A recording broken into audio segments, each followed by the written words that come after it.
Hi everyone, this is Vidya from What's Your Home Story. Sorry, I've got a really bad cold, so I sound awful. I know I owe you all an update on my winter sowing.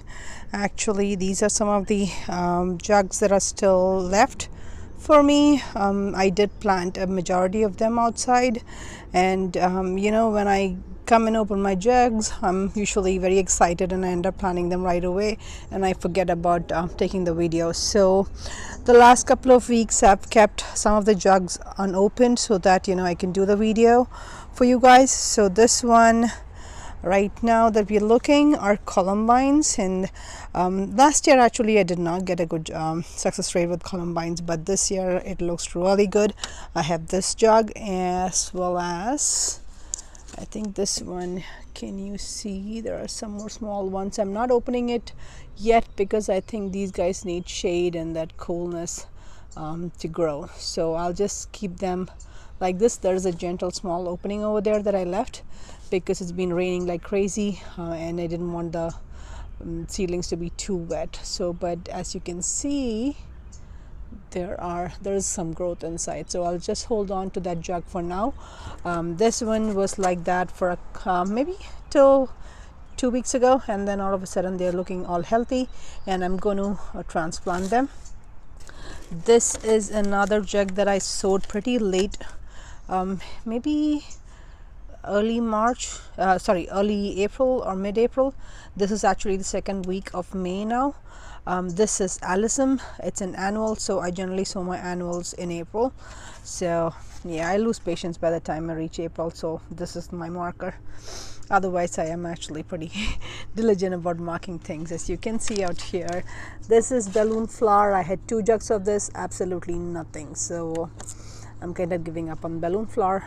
This year I would rather get a plant from, I know I saw those pretty cheap last year at Walmart and Lowe's and Home Depot, so that's the way to go. Not all jugs are successes. Like this one, I forgot what it was. I think these were poppies. I did have some good success on the poppies. This one, I think it's either Galladia or maybe bachelor button, actually bachelor buttons maybe. And this is not winter sown. I just reused a jug, and it's I would say direct sown. This is I think bachelor button. That's direct sown. And here I think I have painted daisy. I had actually, there are like this whole tub germinated and I had already transplanted most of it, so this is just what's left behind from the painted daisies. Give me a second, I'll show you something else. So these are cucumbers that I would rather say spring sowed. They're already growing this much. So I want to show you how I'm transplanting these columbines. So I generally try to do it by the chunk of seedlings method. So I'm trying to hold the phone with one hand and try to see if I can do it with the other. Let's see. So hopefully I basically have to break the roots. Can you see the root system? It's pretty well established. So I have dug the holes already and I'm going to plant it right here. This is actually my columbine patch. Can you see the other columbines in there? A few that's self-seeded. So there is, let me plant another chunk of seedlings. These came out as a big batch, so hopefully can divide and they look good. So this is another hole. Hopefully I can get them in as well. So I am expecting rain tonight, so most likely I'm not going to water these. I have one more chunk in there. I think this is a pretty big chunk.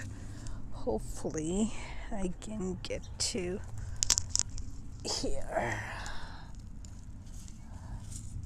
By the way, this is a delphinium that I direct sowed. I actually emptied I think 2 packs in this bed, but this is a heavily mulched bed, so This is like 2 years ago. I direct sowed this 2 autumns ago, and this is the only one that germinated. So anyway, so I think I have one more chunk of seedling in there. I'll need to plant that, but let me show you what success I've had so far winter sowing this year as well as last year's things that are flowering now. Actually, successes from winter sowing was this coneflower from last year. Actually, it was maybe a third of the size all season last year, and see how well this is doing now. It's pretty on. I see buds on it. It's a very, very healthy plant. So I think that is the biggest difference I've seen. All my winter sown seedlings, they were small, they were very, very tiny last year, but when they came back this season, oh my god, they came back really, really strong. This chamomile again was winter sown from last year. I know last year I did have blooms on a lot of them, but this one stayed as is all winter and now is blooming already. See that? Another great thing that absolutely worked for me are foxgloves. So all of these foxgloves I winter sowed last year, and they were nice, healthy kind of mounding plants last year. No blooms because they're biennials, but look at them now, all of them are blooming. There's pink, some seed packet mix, and yellow and pink. I have quite a few of them. Let me go back and show you. Oh, the poppies. Yes, so this poppy again was winter sown last year. Look at that, it has a bud. I actually have a couple more poppies that are winter sown and are doing quite well this year. So, oh, can you see the delphinium, the small leaves? And I have one more here. I know I have birds here. I have a bird nest. I think it's a wren or something, and constant buzzing of birds in and out of that nest. So I transplanted these. Hopefully they'll pick up.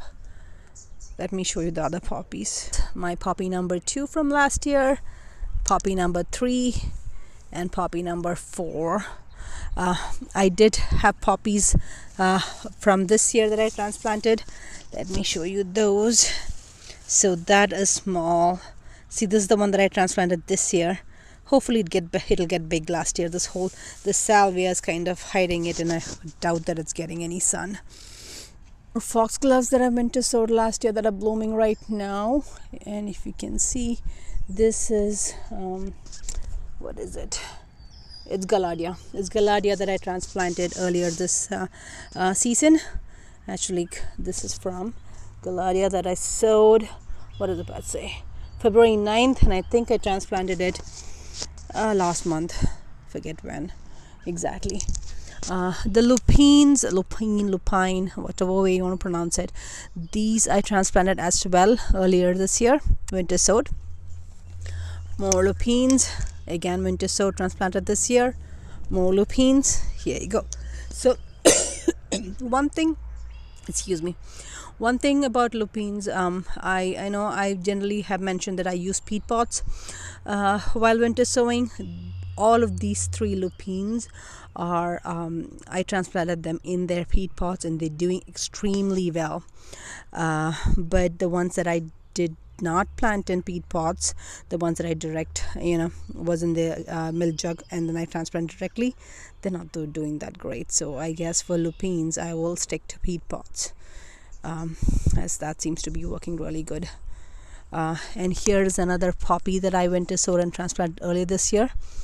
I have perennial alyssum, and then this is bachelor button, again winter sowed and I transplanted. I have again more bachelor button this year that I transplanted. More bachelor button, I think that's Galladia. And I have a bunch of foxgloves. This is a foxglove, this is a foxglove, that's a foxglove, and that's a foxglove. All of those I winter sowed and transplanted earlier. So they all seem to be doing good. Let me show you one more daisy seedlings that I transplanted also that I winter sowed. Here are more. This is a larkspur or delphinium, I forget. that I winter sowed and I transplanted. So as you can see, that's a pretty good success rate, and not done. I have like so many things all over the yard. Again, perennial alyssum, winter sowed and transplanted. Foxglove, winter sowed and transplanted. Larkspur, winter sowed and transplanted. And I have more here. See, perennial alyssum, that is painted daisy, I believe. That is also transplanted. And I have a couple more seedlings on the other side. So as you can see, it has worked really well for me this year. So I'm definitely going to go give it a try again next year, especially with the biennials like lupines and foxgloves. They seem to be really doing well.